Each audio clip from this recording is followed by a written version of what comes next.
اس وقت ہزاروں کی تعداد میں اسٹوڈنٹ کمپیوٹر سائنس کے اندر اسٹڈی کر رہے ہیں، اور یونیورسٹیز کا میرٹ اس حد تک گر گیا ہے کہ جو اپلائی کرتا ہے اس کو داخلہ دے دیتے ہیں۔ اس کی ریزن کہ باقی جو انسٹیٹیوٹس ہیں، باقی جو ڈپارٹمنٹس ہیں، پاک اسٹڈیز، اسلامک اسٹڈیز، ان میں ایڈمیشنز بہت کم نہ ہونے کے برابر رہ گئے ہیں۔ میں جس شہر میں رہتا ہوں یہاں پہ سنا ہے کہ 1000 سے زائد کمپیوٹر سائنس کے اسٹوڈنٹس ہیں، اور اس کے علاوہ باقی جو اسلامیات کے اندر صرف 4 اسٹوڈنٹس نے انرولمنٹ لی ہے۔ پاک اسٹڈیز میں بھی اسی طرح کا جو ہے صورتحال چل رہی ہے، تو بڑی ایک کریٹیکل صورتحال ہے۔ اس کی وجہ کیا ہے کہ وہ جو بچے انڈسٹری کے اندر آئیں گے وہ ان امپلائمنٹ کا شکار ہو جائیں گے، کیونکہ اتنی انڈسٹری میں گنجائش ہی نہیں ہے۔ بہت زیادہ چیزیں چینج ہو گئیں، آٹومیشن میں چلی گئیں، اے آئی نے ریپیٹیو ٹاسک کو جو ہے چینج کر دیا۔ تو میری ویڈیو بنانے کا مقصد یہ ہے کہ یہ نہیں ہے کہ آپ ڈس ہارٹ ہو جو، آخر میں اس کا سولوشن بھی بتاؤں گا۔ تو بہت سارے لوگ جو ہے وہ آئیں گے اور وہ ان کی ایکسپیکٹیشن کے مطابق ان کو مارکیٹ نہیں ملے گی۔ دوسری سب سے اہم وجہ، یہ جو یونیورسٹیز آپ کو پڑھا رہی ہیں،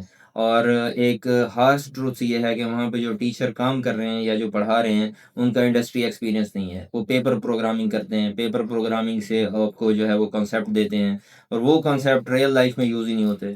وہ کنسیپٹ ریئل لائف میں فنڈامنٹل کے طور پہ تو آپ سمجھ سکتے ہو کہ کسی حد تک اس کو ریلیٹ کر لو، لیکن ان کا ہینڈز آن ایکسپیرینس نہیں ہے۔ تو یہ ایک اور بہت بڑا ہرڈل ہے، اور یونیورسٹیز ایکسپیرینس جو ٹیچرز ہیں ان کو ہائر نہیں کر سکتی، ان کو افورڈ نہیں کر سکتی۔ ظاہر ہے ان کو پھر جو ہے افورڈیبل ٹیچرز چاہیے۔ تو یہ ایک ریالٹی ہے، ایک ہارش ٹروتھ ہے ہمارے سوسائٹی کا۔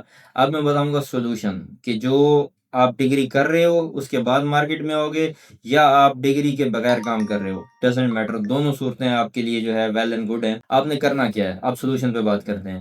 سولوشن یہ ہے کہ اس وقت انڈسٹری میں کوڈرز نہیں چاہیے، اس وقت چاہیے جو بزنس کو انڈرسٹینڈ کرتے ہوں۔ بھئی آپ ہیلتھ کیئر کے ہو، آپ پراپرٹیز کے ہو، آپ جو ہے ایجوکیشن فیلڈ کے ہو، آپ اسپیشلسٹ بنیں۔ اس کے بعد نمبر 2، آپ کریٹیکل تھنکنگ بنائیں کہ آپ نے کلائنٹ سے جب ریچ آؤٹ کرنا ہے، لوکل کلائنٹ ہے یا انٹرنیشنل، اس کو آپ نے اپنی جو ہے تعریفیں نہیں سنانی، اس کو بتانا ہے کہ آپ کو کیا فائدہ ہوگا، کہ جو میں کام کرتا ہوں اس سے آپ کو کیا بینیفٹ ملے گا۔ ٹو دا پوائنٹ اسپیسیفک چیزیں جو ہے ابھی اسپیشلائزیشن پہ چلی گئی ہیں۔ تیسری سب سے اہم بات جس پہ میں بار بار زور دیتا ہوں، کمیونیکیشن۔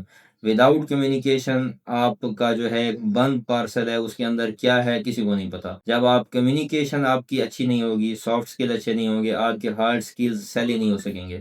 یہ بہت ضروری ہے اسٹوڈنٹس کا۔ آپ 4 سال یونیورسٹی میں لگا لو، یا آپ 6 مہینے بیٹھ کے ان اسکلز پہ کام کر کے مارکیٹ میں آ جاؤ، دونوں برابر۔ آپ انڈسٹری میں 4 سال لگاؤ گے، وہاں سے واپس آؤ گے، پھر آپ کو زیرو سے شروع کرنا پڑے گا۔ ایک ڈسکلیمر یہ ہے کہ یہ سب یونیورسٹیز کے لیے نہیں ہے۔ کچھ یونیورسٹیز ایسی بھی ہیں جن کی جو ہے ظاہر ہے ایکسپینس بہت زیادہ ہیں، وہ آپ کو ریئل ایکسپیرینس دیتی ہوں گی، لیکن بہت کم۔